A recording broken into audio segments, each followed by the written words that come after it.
Hello दोस्तों, स्वागत है आपका हमारे चैनल द पूजा शो में। तो दोस्तों, वसुधा में आ गया है वो महा ट्विस्ट जिसका आप बेसब्री से इंतजार कर रहे थे। आखिरकार चौहान हाउस की मान मर्यादा लौट आई है और चंद्रिका देवी ने अपना खोया हुआ साम्राज्य वापस पा लिया है। आज की कहानी की शुरुआत होगी एक जबरदस्त हाई वोल्टेज ड्रामे के साथ, जहां घर की औरतें मिलकर विलेन करिश्मा की जमकर धुनाई कर देती है। लेकिन ट्विस्ट तब आता है जब दिव्या संतोष से कह देती है कि वो करिश्मा से बदला लेने के लिए अपने संस्कारों को दांव पर नहीं लगाएगी। दिव्या कहती है कि करिश्मा ने अविनाश के साथ बहुत गलत किया है, लेकिन वो खुद करिश्मा की तरह गिरकर घटिया हरकतें नहीं कर सकती। दिव्या का ये बड़प्पन देखकर संतोष भावुक हो जाती है और कहती है कि चंद्रिका सचमुच बहुत भाग्यशाली है, जिन्हें दिव्या और वसुधा जैसी दुनिया की सबसे बेस्ट बहुएं मिली है। संतोष दोनों को गले लगा लेती है, जिसके बाद पूरा परिवार मंदिर की पूजा संपन्न करता है। गुरुजी जैसे ही पूजा पूरी होने की घोषणा करते हैं, कहानी में एक नया मोड़ आ जाता है।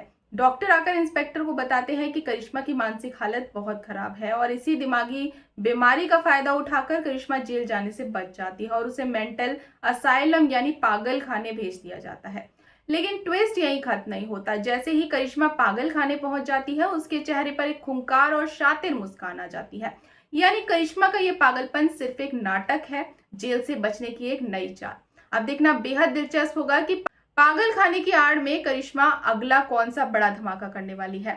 इधर मंदिर में चंद्रिका देवी बेहद खुश है। वो अपने पूरे परिवार को प्यार से टीका लगाती है। तभी वसुधा प्रभात और चंद्रिका से कहती है कि आप दोनों थोड़ी देर से घर आइएगा, क्योंकि वो दोनों का एक ग्रैंड वेलकम करना चाहती है। वसुधा संतोष और दिव्या को लेकर तुरंत घर के लिए निकल जाती है। उधर प्रभात मंदिर में दान पुण्य करता है और चंद्रिका का हाथ थामकर कहता है कि आज हम जो साथ हैं वो सिर्फ तुम्हारी वजह से है।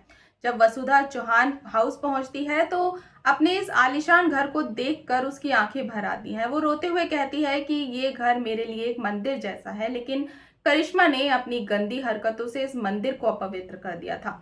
जब संतोष वसुधा को संभालती है और कहती है कि ये घर अपवित्र नहीं हो सकता, वो वसुधा की इस अटूट भक्ति की तारीफ करती है। इसके बाद संतोष, दिव्या और वसुधा मिलकर पूरे घर को फूलों से और लाइटों से सजाती हैं।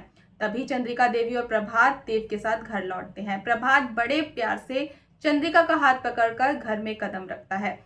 संतोष आगे बढ़कर पूरे मान सम्मान के साथ चंद्रिका का स्वागत करती है। चंद्रिका जैसे ही सालों बाद अपनी इस रौबदार कुर्सी पर बैठती है, सबके चेहरे खिल जाते हैं।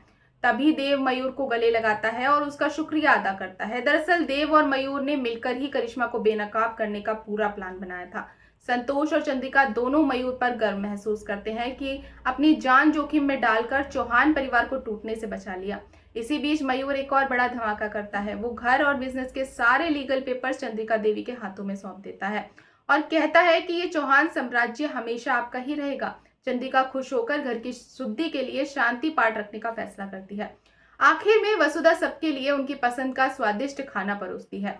चंद्रिका मन ही मन सोचती है कि इस मुश्किल वक्त में वसुधा ने जिस तरह पूरे परिवार को संभाला है, उसका शुक्रिया अदा कैसे किया जाए। तभी चंद्रिका एक बड़ा फैसला लेती है और वसुधा से कहती है कि वो देव के साथ बैठकर खाना खाए। वसुधा पहले तो झिझकती है, लेकिन चंद्रिका मुस्कुराकर कहती है, ये मेरा हुक्म है। देव प्यार से वसुधा को अपने साथ ले जाता है और पूरा परिवार हंसते खेलते खाना खाता है। लेकिन तभी संतोष अचानक एक ऐसी बात कह देती है जिससे प्रभात और पूरे परिवार के होश उड़ जाते हैं। संतोष कहती है कि अब सब कुछ ठीक हो गया है, इसलिए वो जल्द ही रनकपुर वाले घर वापस लौट जाएगी।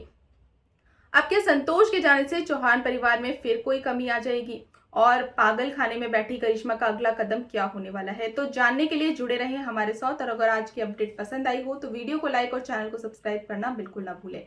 मिलते हैं नेक्स्ट अपडेट के साथ, तब तक के लिए गुड बाय।